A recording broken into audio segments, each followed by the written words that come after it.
Hi, thanks for watching. This is a quick look at how Google views and ranks websites in the search results. By knowing how the program works, you can use it to your advantage to increase the traffic to your site by getting it on the first page, so that way you're the first click and the first call whenever anybody's searching. So I've got your site pulled up here, and it looks like it's really easy to navigate with all the information right on top. Click to call works. As far as Google is concerned, when it's looking to rank a website, it's going to do so based on two factors. The first is the content. So it's going to come in and it's going to count all the words on the page. It's usually looking for about 1,500 to 2,000 words at a minimum because it assumes that the more information you have on the page, the more of an expert you are, and the more likely it is to recommend you. Now, while it's counting words, it's also looking for keywords, which would be anything that somebody would type into search, which is usually going to be a service that you offer and then an area that you offer it in. Now, this is where the number of words on the page really comes into play because you're only allowed to have one of these keywords for every 100 to 150 words of text on the page. Now, the second way that a page is going to get ranked is by what's called the authority, which is basically a popularity contest. There's two ways to build authority. The first is by getting citations. Those are any time that your name, address, and phone number are listed in an online directory. Those directories include Yelp, Yellow Pages, Better Business Bureau. They're usually free. It just takes some time to find them, register your business, and then input the information exactly as it's shown in Google. The second way to build authority is through what's called backlinks. Now, that's when another website links or refers back to yours. Basically acts as an endorsement that Google uses to build trust because others are vouching for you. It can be thought of kind of like a customer review, where if you had 1,000 five-star customer reviews, a new customer would think pretty highly of you. Google's doing the same thing, it's just using other websites to make that determination. Now, to see how this works on where your website ranks, if we go back to our search, the first thing that comes up is what's called the Google Map Pack. It's actually a pretty important area to try to get into because anywhere from 40 to 60% of people will just click on one of these top three links.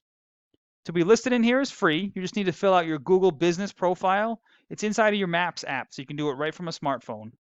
When you're filling out the fields, you want to do it as much as possible, including the services that you offer, the area that you offer it in, and even your hours of operation. Then you want to be continuously adding geotagged photos from inside your service area, as well as posts to your profile on a regular basis.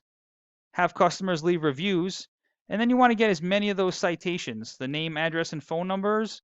You want those to be listed in as more directories than anybody else on this list. Then underneath that, this is the section that we call the organic search results. This is where the higher the authority or the more trust that Google has in your website, the higher up in the list that it's going to rank. So to demonstrate this, I put your site into this tool that I use, and it shows me all the information that Google finds when it crawls your site for both the content and the authority.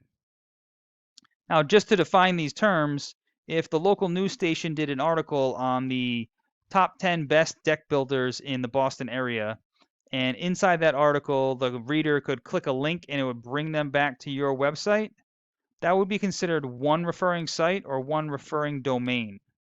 So just to put a little context to this, what I've done is just taken some of the top companies on this list to show you what kind of authority that their site's bringing and the reason why they're showing up on page one. Now, as you can see, there's a little bit of a difference between number one and number two, but just something to keep in mind here is it's just not all about the quantity of these links, it's also the quality.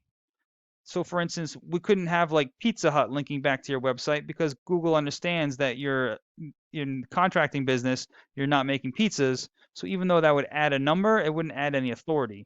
So here we would try to get sites that are relative to your business, including like blog sites, any kind of posting sites, directories, news articles, citations, all things that are within the home building, remodeling, and construction fields. Then if we take a look at your content, for some reason, Google is only finding these two words on the page.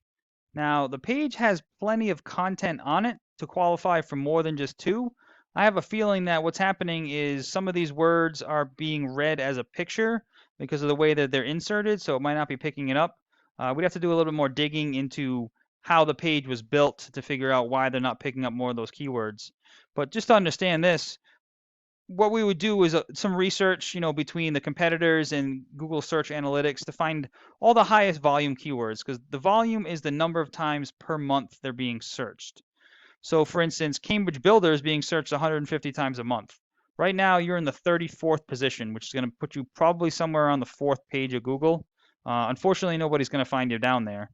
If you're on the first page, 150 people a month would be seeing your site. We usually use a pretty conservative estimation and say only 10% of those will actually click in and engage you after seeing your site. Then I don't know what the conversion rate is for your particular business, but let's say even if only a third of those actually convert into customers, you're looking at a potential of 5 new customers per month just off of one keyword. So then we repeat that process for all the highest volume keywords relative to your area and then the services that you offer, and make sure that those are being included and picked up on your page.